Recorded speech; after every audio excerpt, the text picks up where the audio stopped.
All right, all praise, glory, and honor is most certainly due to the Most High Elohim of the patriarchs Abraham, Isaac, and Jacob. And I want to say peace to you in the name of his son, Yahushua HaMashiach, who we know as Jesus the Christ. It's always a blessing each and every single time that I can come before you to bring a message contained in his word, and never do I count it as a light thing to do so. And the title of today's message is Speak Unto Us Smooth Things. Now, this is an allusion to what the prophet Isaiah had written. And you find it in Isaiah the 30th chapter. And what this is talking about is the people's tendency not to want to hear what the word of the Lord is by the mouth of the prophet. And so that is something that's consistent. And what people need to or should realize, what we all should realize, is that the word of the Lord is paramount. And what we may think, our opinions, our feelings, any of that is irrelevant in regard to what they say the Lord. So now we'll just pick it up right there in Isaiah the 30th chapter. So now in Isaiah the 30th chapter, in verse 8, it says, "No, go write it before them in a table and note it in a book." Okay, that it may be for the time to come forever and ever. So when it says write it before them in a table, that's a tablet. Okay, and it said, and note it in a book. He says that it may be for the time to come forever and ever. And he's going to tell you about the people. He said that this is a rebellious people, lying children, children that will not hear the law of the Lord. So the people actually, now he's talking about this chosen people. Being an Israelite doesn't, if you notice how he describes the children of Israel, who are black people that have been scattered all over the world in slavery, if you notice how he describes them, he talks about how they are. He tells you, for example, let's pick it up at, we'll hold our finger here, and we'll pick it up in Exodus, the 32nd chapter. In Exodus, the 32nd chapter, he says, after they made a golden calf, he said, and the Lord said in verse 9, and the Lord said unto Moses, I have seen this people, and behold, it is a stiff-necked people, right? That's the mentality of his people, that they really don't want to hear what thus saith the Lord. That's why he even tells you which one of the prophets haven't you persecuted? You persecuted them all. Okay, so the people don't want to hear it, but the man of God has to tell them anyway. It doesn't matter what people want. This is so now going back here in Isaiah 30 in verse 9, it said that this is a rebellious people, lying children that will not hear the law of the Lord. And not only that, it says something else. It says, will say to the seers, see not. Seers is another word for prophets. It said, and to the prophets, prophesy not unto us right things, speak unto us smooth things, prophesy deceit. In other words, tell us what we want to hear. But it's not about what you want to hear. It's about what thus saith the Lord. See, what you want to hear is the reason why you're in trouble in the first place. Right? Some say the temple of the Lord, the temple of the Lord, the temple of the Lord are these, peace, peace when there is no peace. You're about to be destroyed, and the prophet's telling you, hey, you're about to be destroyed. You need to repent. We don't want to hear that. You can even read in Jeremiah where they came to him and said, tell us what thus said the Lord. He told them, he said, we don't want to hear that. The Lord haven't not spoken unto thee. That's the mindset of the people. Again, we say to the seers, see not, and to the prophets, prophesy not unto us right things, speak unto us smooth things, prophesy deceit. Okay, let's continue with that. Let's go to the book of Jeremiah. And so when you look at Jeremiah, man, he was under it. Matter of fact, Jeremiah was, he describes, and you rarely see this, but he describes how it is being rejected by the people. In Jeremiah the 20th chapter, he said, "O Lord," in verse 7, "O Lord, thou hast deceived me, and I was deceived. Thou art stronger than I, and hast prevailed. I am in derision daily. Everyone mocketh me.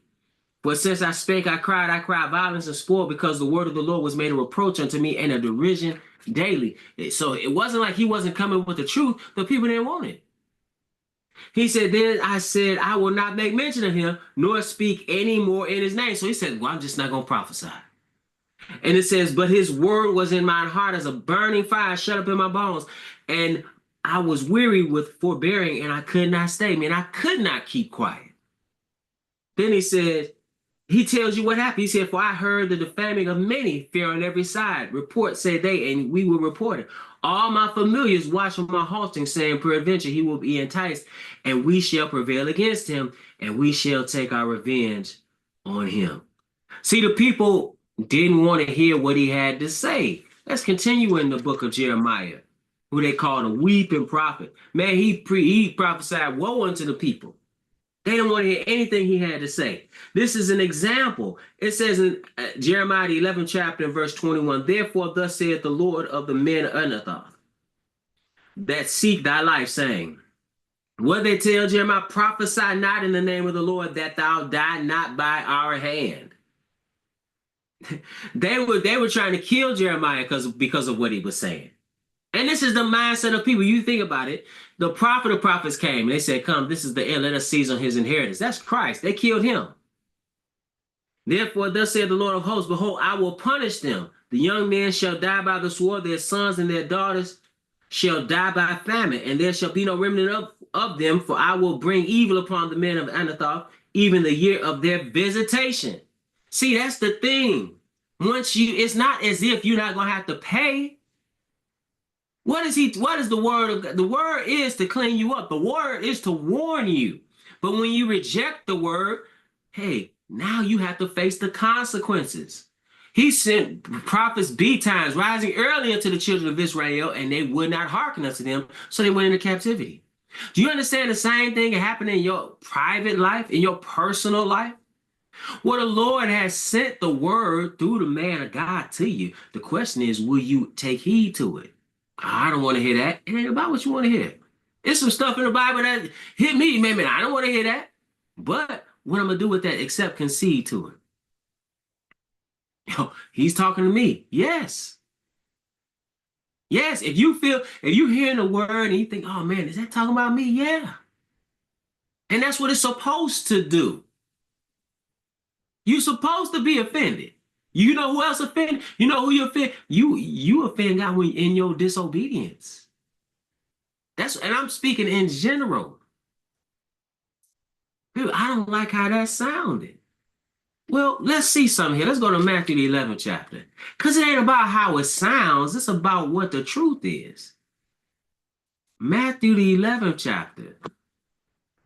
Man, and that's one thing I'm thankful that I'm not bound by caring about people and what they feel or what they think about me or what the word says. All I gotta do is tell you what the word is. Matthew 11th chapter.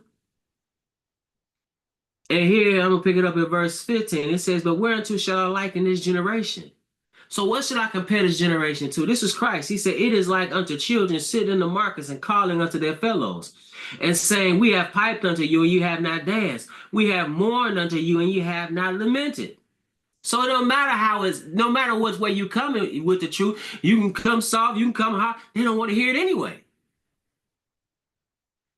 He says in verse 18, for John came neither eating. He gives you an example of this. For John came neither eating nor drinking, and they say he had the devil. We can't listen to John. But then it says in verse 19, the Son of Man came, talking about himself. The Son of Man came eating and drinking, and they say, behold, a man gluttonous and a winebibber, a friend of publicans and sinners, but wisdom is justified of her children. He said, we can't listen to Christ or Yehoshua or Jesus, as we would say in English. We can't listen to him. As if you rejecting him. You're not rejecting him. You are rejecting the Lord. It's one thing if somebody's lying to you. That's something entirely different. Somebody come lying to you, you can't line up what they're saying like the Bereans and line up what they're saying in the book. That's one thing. But if you got a problem with how the truth is said, that's one thing. I've done something else I'm happy about. I certainly had flaws, but one of them was I didn't care. If I got the truth, man, I didn't care how it came. All right, I'll give you an example of this. Man, I took a professor. This is 4 separate classes. I don't want to be misconstrued. 4 different political science courses. This man had PhD from University of Chicago, spoke 5 languages. He was from France. And he was the most offensive, I would say most offensive professor on campus. But you know what? If you took his class, you're gonna learn something. You're gonna learn something. You come in there, you gonna come in there with your feelings and what you think and can't support it. He gonna destroy all that. With what? Logic. I remember I asked one sister in the class and I said, man, how you doing in this class? She said, I got an A, but I can't take him. I gotta get out. Can you imagine dropping a class you got an A that you got an A in because of the professor? Because they were worried about how he was saying things. They were worried about that. And he said things, and I talked to him, I said, man, why, and certain things he said, I had thoughts or opinions about things. I said, man, and I asked him, I said, no, this is such. But what he was saying was true. And what I was saying was not. Guess what? Thank you. I got the information. And just to put it in perspective, but fuck class, you talking about political science, you know what you're gonna have to do at the beginning of class, when you first start that class, then he gonna test you on geography. He gonna give you a blank map of Europe. Write all the capitals in all the countries. Blank map of Africa. Write all the capitals in all the countries. Oh, we have a test. The test is give you a blue book. Fill this blue book in. You can answer these 3 questions. You had to handwrite it. Oh, your term paper is 25 pages. Yeah, but you're gonna learn something. I didn't care. Most challenging classes. I did not care. I'm taking this again. Oh, he offending people. I remember one girl, she about to walk out. Why? Because she didn't like how he said something. But was it the truth, though? That's what people need to be concerned with. Are you speaking truth? And they act like, now, people act like, well, they rejecting you, but if the person is speaking truth, you're rejecting the truth. This is Amos, the 7th chapter. And notice what it said here. It says, so now he was a prophet. And they didn't want to hear what he had to say. It said, then Amaziah, the priest of Bethel, sent to Jeroboam, king of Israel, saying, Amos hath conspired against thee in the midst of the house of Israel. The land is not able to bear all his words. The land can't take what he's saying. But is Amos lying, though? That's the question. It said, for thus Amos saith, but Jeroboam shall die by the sword, and Israel shall surely be led away captive out of their own land. Did that happen, though? That's what you need to be concerned with. Is it the truth? Also, Amaziah said unto Amos, O thou seer, again, that's that word again for prophet, go, flee thee away into the land of Judah, and there eat bread and prophesy there. Man, go away from here. But prophesy not again anymore at Bethel, for it is the king's chapel, and it is the king's court. Verse 14 said, then answered Amos and said to Amaziah, I was no prophet, neither was I a prophet's son. I was an herdman and a gatherer of sycamore fruit. And the Lord took me as I followed the flock. And the Lord said unto me, go prophesy unto my people Israel. It ain't his word, he a messenger. That's like you getting mad at Federal Express for giving you a message. You get mad at Yahoo for sending you an email from somebody else. You get mad at Verizon because the text message came in you don't like. I can't believe Verizon sent me this text. Verizon is a conduit or just a platform for you to get the message. The message was sent by the sender. In this case, the sender is the Lord. He's using this man to tell you what thus saith the Lord. What you mad at him for?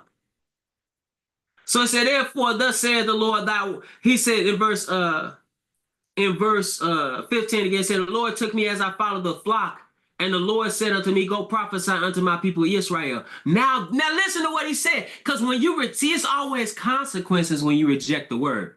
It said, now therefore hear thou the word of the Lord. Thou sayest, prophesy not against Israel, and drop not that word against the house of Isaac. Notice what he said here. Therefore, thus, you don't want to hear, man, you want to talk about something you don't want to hear?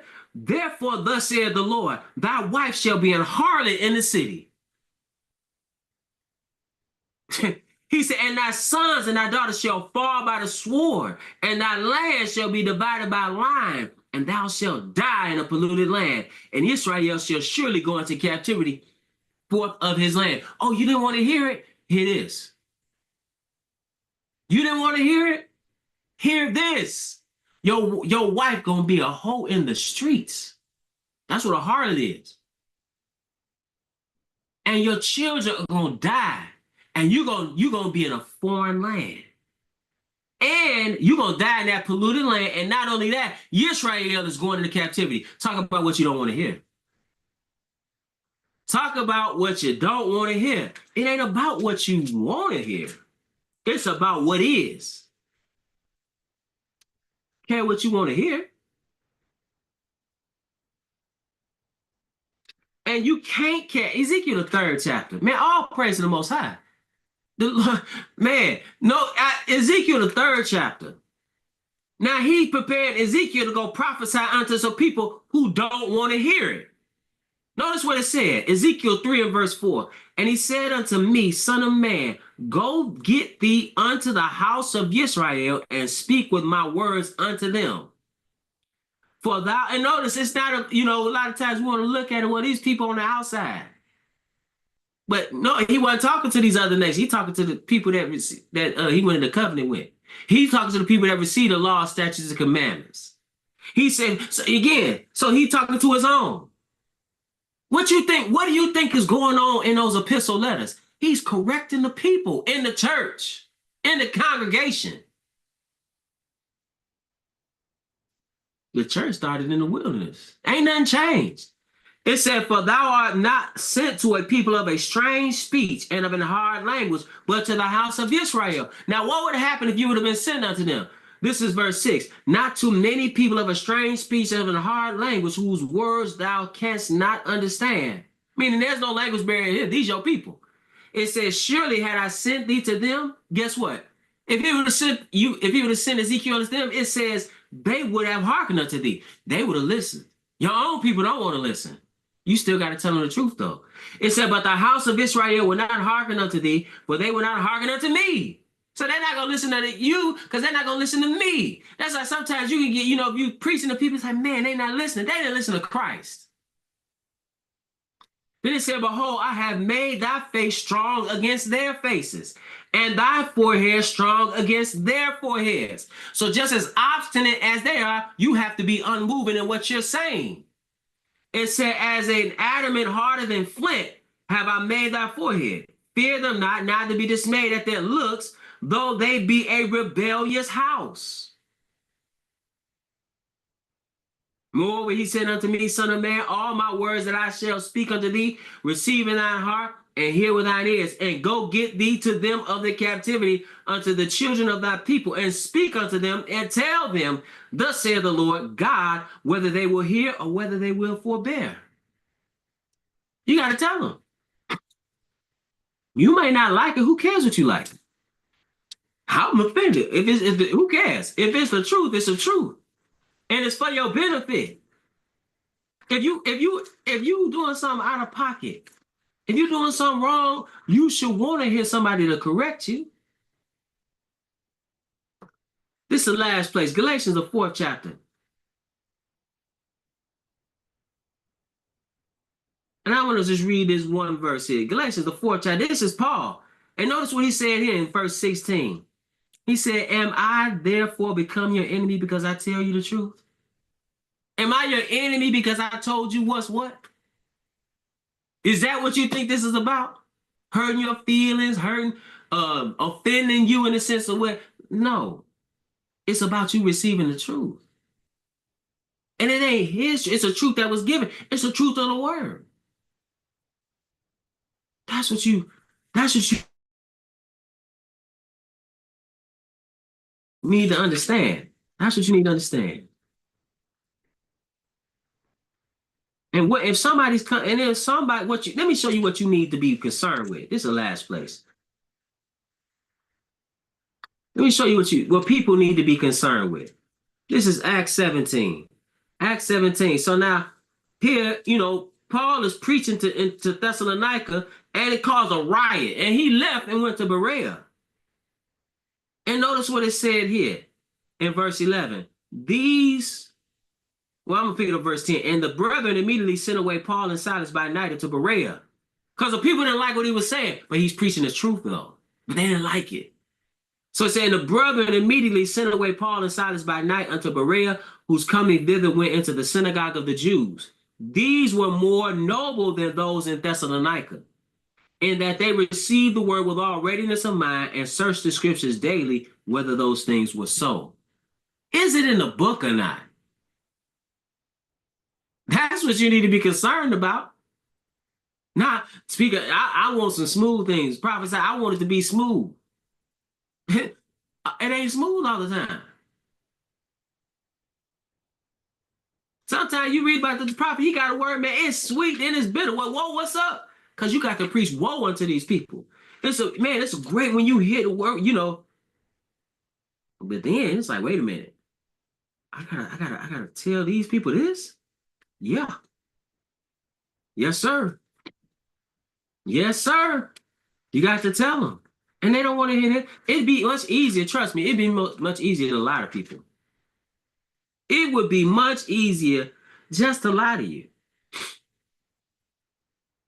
Just to lie to you and then, get some money. That's much easier. That is much, much easier. But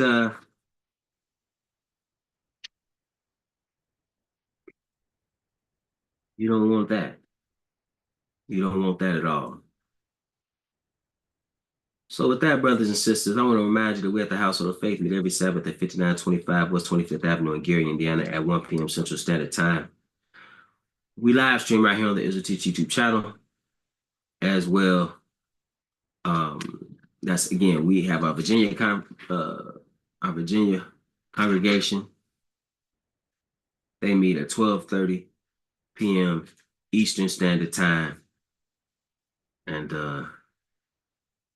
I'm thankful to the brother in there holding it down and preaching the word there. Same thing, same thing. I don't like how this is being said. I'm offended. Well, I would advise you to be honest with you.